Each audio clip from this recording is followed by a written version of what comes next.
Pardon my appearance.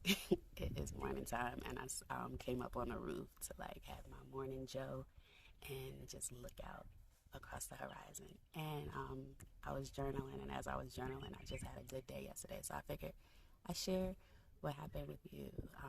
It wasn't anything like big. It was super low key, but I love low key. Like low key, I've been on break and I've just been like chilling, laying low key, like not doing much, just like rest and relaxation. We are at another school within our network at our high school, so I came out here and it's just been like it was a random too last minute thing, and the whole day just was like perfect. As we arrived on campus, there was a family. One of my friends, she had to do a tour of their school to a prospective student, and his buddy was here to bring her son. She wants to relocate back to Somaliland. She's been living in Switzerland for the last 20 years, but she just said it's hard. Like, it's a great country, beautiful, but it's very stress induced just because she leaves work early, doesn't return home late, and she hardly gets to see her kids. It sounds like the story of America and other Western places, but it's mostly centered on work, work, work, and not enough time with her family. And her son has dyslexia, she shared, and she's just shared some of the resources that the school in Switzerland put in place for him, which I thought was great. Like, there's a computer program that he's able to use in every class. He brings his computer, and instead of him reading some of the text when he has difficulty, it'll read it to him.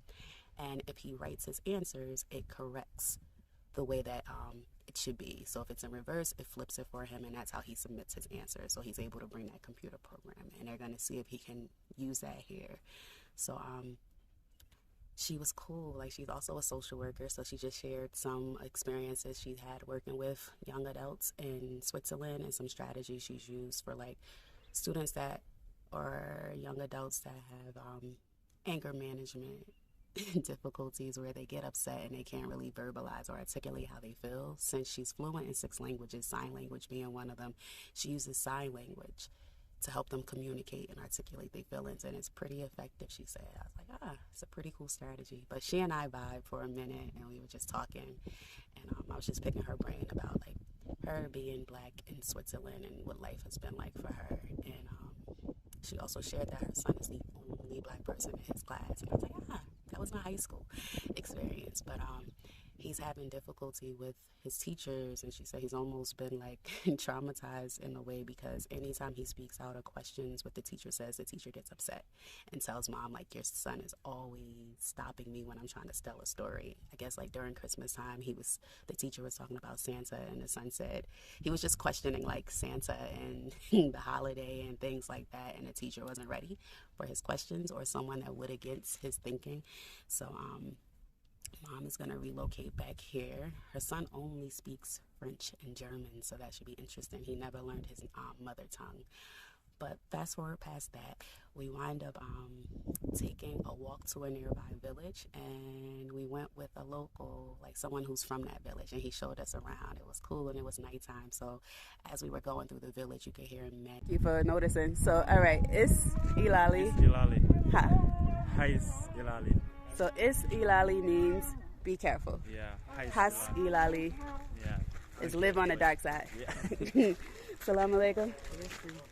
In their homes with like a PA system, everybody, you can hear them like tapping their mic or making prayer, making salat. So that was cool. And the young little people walking across the street, I love to see the little girls in their hijabs and their derras. The cutest thing. It warms my heart. So yeah, we stopped by some little kids who wanted to do like a photo shoot. So we were there for like maybe a half hour taking pictures. They took my phone and was taking pictures. And then the sun had already set as we were walking down. Oh, and we hitchhiked. That was my first time ever hitchhiking. Sorry, Mom. It was okay. Like, the local was able to speak to the person, but like, it's cool. That's kind of the culture here. If you are going in a direction and you need a ride, it's okay to allow someone else into your car and give a ride. Like, that's actually a good thing. So it's normal. So we got a ride down to the village, but the sun had already set as we were walking. So once the sun sets here, there's like this, the sun stains the sky. It's almost like it's kiss goodbye. Like, so you remember that it was there and it existed that day. There's this blue ombre that's on the sky, and it's beautiful.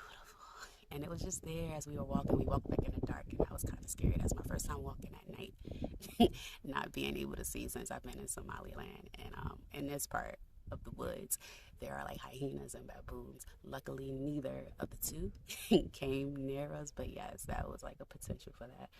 But it's just cool to see. Like, my favorite thing here in Somaliland is like the sky at night, especially here. The stars are just like, you feel like you could just grab one. There's so many. It's beautiful. I've never seen a night sky like I have experienced here in Somaliland.